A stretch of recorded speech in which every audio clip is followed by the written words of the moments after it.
During my time in business, I have learned a lot. I have gone through ups and downs, and I have won and I have failed sometimes. But through all of that, I have learned a ton along the way. And this is going to be the 7 lessons that I've learned in business. Starting off at number 1 here is you need to be a master at communication. So you need to figure out how to talk to people so that you can sell stuff, you can convey your product or service in a good light, and you can be honest with people. In order to build relationships, in order to build partnerships with people on your team, to recruit, to hire, to sell, all of that is going to require amazing communication that you have and you convey. Communication is by far a very big strength that we've been able to develop over the years and has helped me to close more deals and attract more customers. Number 2, focus on building a system and a team. Don't get stuck in the daily work. It is so easy to get stuck in the day-to-day work. So you're completing everything, but you're not actually building your business. It's so easy to get stuck inside the business and not actually working on it. Everybody always hears that saying, you have to work on your business, not in your business, but that's a daily struggle. It's so easy to get pulled back into situations, pulled back into projects, into issues that happen if you don't have the proper systems or proper team in place in order to handle them. And realistically, growing those systems in that team is really only going to be the thing that moves the needle forward. And a lot of times we want to work inside the business because we know what we're doing. It's easy, we don't have to do something new, and it's not scary. But in order to grow, you need to step out of your comfort zone. Real growth happens by doing the things that we're scared to do. That might be adding on that new software, hiring that new employee, training somebody to do the things that you do every single day. All of those things are actually going to move the needle forward in the business. Number 3, people will try to bully you every single day. And it is your job to shut them down with massive action. In business, as much as I'd love to say it's always sunshine and rainbows, everybody on some level is going to be out for themselves to make sure that whatever they're doing is in their best interest. You may have vendors that don't pay you, people who dispute charges, employees who steal from you, people who you thought had your best interest in heart, but maybe they don't. But it is your job as a business owner to always look out for the best interest of your business because nobody else is going to do that for you.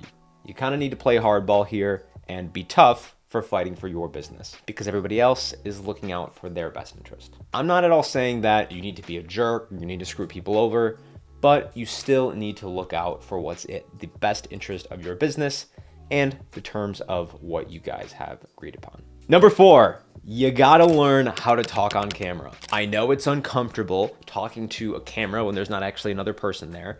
I know it's a little bit weird. And I know that maybe you might be out in public talking to your phone and other people look at you like, what the heck is this guy doing? But if you ever want to film ads, be the face of your business, improve your sales calls, make any kind of marketing material, chances are you're going to have to get on camera. So you might as well learn how to do it now. Number 5, speed trumps everything. If you can do the exact same thing as your competitors, but you just do it faster, that will take you farther than 80% of businesses. Show up on time, do what you say you're gonna do it quicker than they expect, and you will not be broke. Everything in business, everything in sales revolves around how fast something can happen. The sooner you follow up with people, the sooner you close that deal, the sooner you reach back out to them, the sooner you have that sales call or sales meeting in the first place, the higher the likelihood of that happening to you. Anybody who's in sales knows how important speed is. And if you can get to somebody right then and there, right away,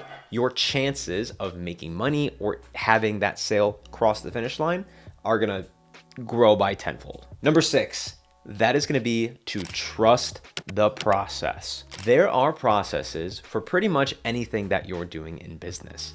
Unless you are creating something that is totally brand new that nobody has ever done before, chances are somebody else has followed some type of system or process in order to get the desired type of business that you want. So if you follow these steps that are proven and other people have done before, your likelihood of success goes up that much more. But you have to trust the process and give it time to work.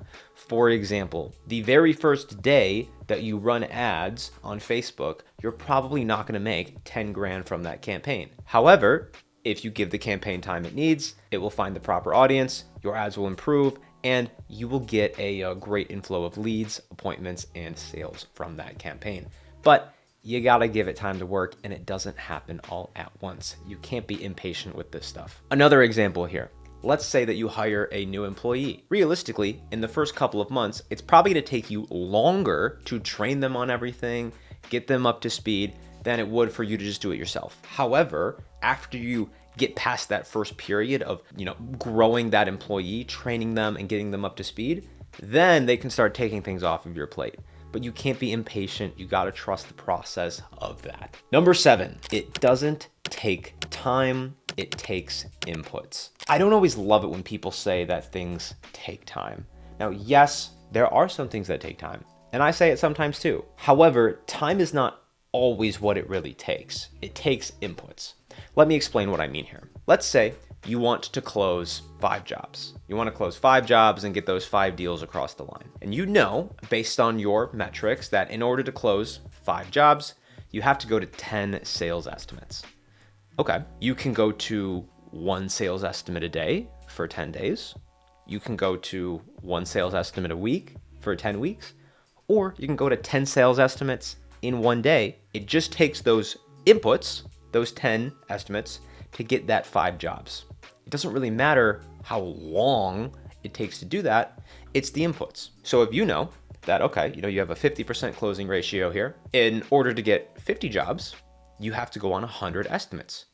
You could do those in a month, you could do those over a year. It doesn't really matter how long you spread that out, it matters the inputs. So ask yourself this, with whatever you are trying to do, does it actually take time or does it just take inputs? And what is it going to take to do as many inputs as possible? Those are going to be the 7 major lessons that I learned in business. If you like this type of content, make sure to subscribe, stick around for more, and I'll see you guys in the next one.